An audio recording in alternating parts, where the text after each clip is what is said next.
রবি ঠাকুরের বই? বাবা, মহিলা যেভাবে কথা বলে তাতে রবি ঠাকুরের বই?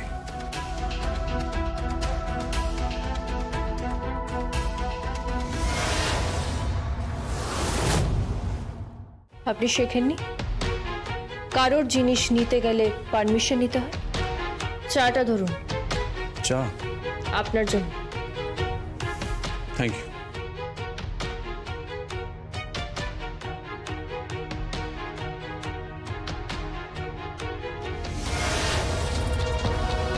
চায়ের টেস্টটা একরকম।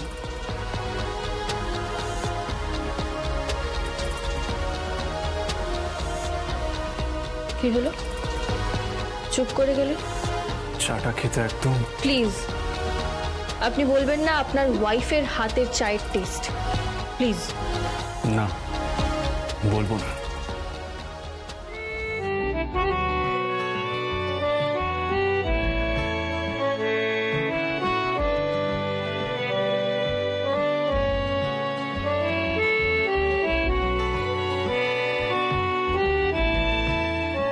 একটা কথা, এরপর কিছু বলার থাকলে ফোনে বলে নেব, কেমন?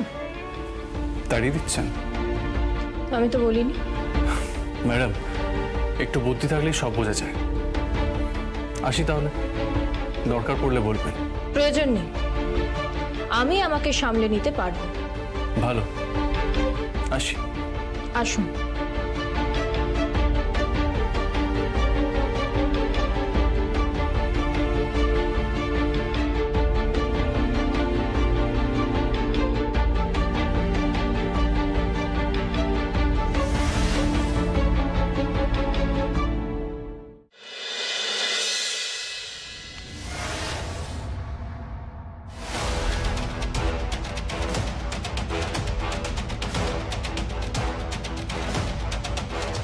কি হলো, তোমরা এইভাবে তাকিয়ে আছো আমার দিকে?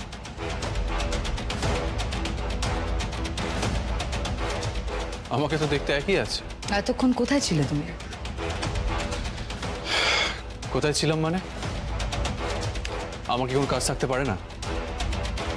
না, নিশ্চয়ই থাকতে পারে কাজ, 100 বার থাকতে পারে, বাট জানতে পারে কি কোথায় ছিলে, কি কাজ ছিল তোমার? না, তুমি জানতে পারো না। আমি একজন প্রাপ্তবয়স্ক। আমি কোথায় যাচ্ছি, কি করছি, তার কৈফিয়ত আমি তোমাকে দিতে পারবো না। তুমি আমার গার্ডিয়ান। সার্থক। সরি দিদি, আমার কথা খারাপ লাগলে আই এম সরি, বাট আমি কোথায় গেছিলাম তার উত্তর আমি তোমাকে দিতে পারবো। 1 মিনিট। বলো। তুমি এতক্ষণ তো অনেক কথাই বললে আঁচলকে। আঁচল তোমার গার্ডিয়ান নয়, তাই তুমি আঁচলকে কোনো কৈফিয়ত দেবে না, কোনো উত্তর দেবে না। ঠিক আছে, মেনে নিচ্ছি, কিন্তু এই বাড়িতে তোমার যে গার্ডিয়ান আছেন তাদের মধ্যে তো আমি একজন। আমাকে নিশ্চয়ই বলবে। মা? ইয়েস, মা।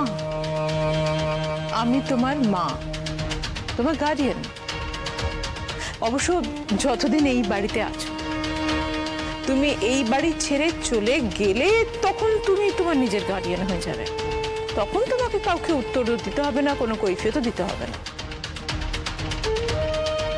কিন্তু যতদিন আছো এখানে ততদিন তো বলতে হবে। মা, আমি তো বুঝতে পারছি না তোমরা সবাই মিলে আমাকে জেরা করছো কেন? আমি কি কোনো অন্যায় করেছি, কোনো অপরাধ করেছি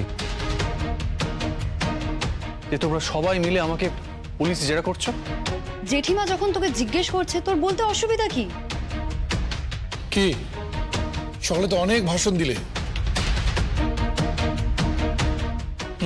আমি কাকে ফোন করেছি, কেন ফোন করেছি, সমস্ত কৈফিয়ত আমার তোমাকে দিতে হয়েছে। এখন কথা বলছো না কেন? নাকি নিজের বেলায় 7 খুন মাফ? মামাজি, তোমার আর আমার ব্যাপারটা একদম আলাদা।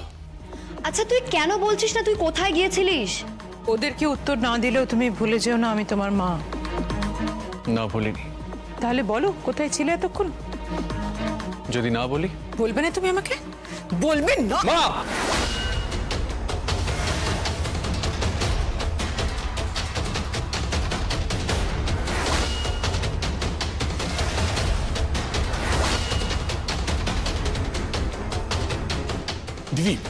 প্লিজ, কি হচ্ছে? ও বড় হয়ে গেছে।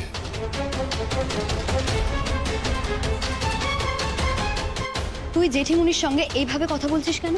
হ্যাঁ, ছাড় মমন, ওর যা খুশিও করুক, ও বড় হয়েছে। সরি মা। ঠিক আছে, একদম ঠিক আছে। তোমার বাবা এখানে থাকলে খুব খুশি হতেন সার্থক। উনি যখন দেখতেন তুমি আমার সঙ্গে এইরকম ব্যবহার করছো, আমাকে অপমান করছো, আমাকে ছোট করছো, খুব খুশি হতেন জানো। উনি কোথায়? হ্যাঁ, ডাকো তোমার বাবাকে, নিচে ডাকো, উনি এসে দেখুন। ওনার তো খুব আক্ষেপ, ওনার কোনো ছেলে মেয়ে ওনার মতন হয়নি বলে ওনার খুব আক্ষেপ।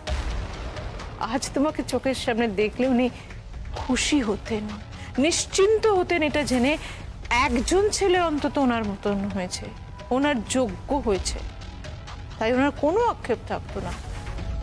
উনি জানতেন একজন অন্তত মানুষ হয়েছে। মা, তুমি ভুল ভাবছো। কিচ্ছু ভুল ভাবছে না মম, সার্থক, কিচ্ছু না। ওই যে ওই মেয়েটা তোমার ওয়াইফ যে ছিল শোলক, তার সাথে মিশে না তোমার ওই ক্লাসটাই নষ্ট হয়ে গেছে। মামাজি কি যেন বলে না কথায়, সৎসঙ্গে সৎসঙ্গে স্বর্গবাস, অসৎসঙ্গে নরকবাস। রাইট, অসৎ সঙ্গে তোমার নরকবাসী হয়েছে। দিদি প্লিজ, যে নেই তাকে অন্তত ছেড়ে দাও। সে তো সবকিছু উঠতে চলে গেছে, তাকে এখনো নিস্তার দেবে না? বেঁচে থাকতে তার সাথে তো কখনো ভালো ব্যবহার করনি, এখন তো সে আর নেই। প্লিজ। তাই জন্য বুঝি শোলকের মতন কাউকে খুঁজছো? মা, তুমি কি বলতে চাইছো? তুমি তো এত বোকা নাও। আচ্ছা সত্যিটা বল না। আমি তো কিছুই বলিনি, তাহলে সত্যি মিথ্যে এসব কথা উঠছে কেন? এক্স্যাক্টলি, আমরা তো সেই সত্যিটাই জানতে চাইছি। তুমি কোথায় গিয়েছিলে সার্থক, বলো। দিদি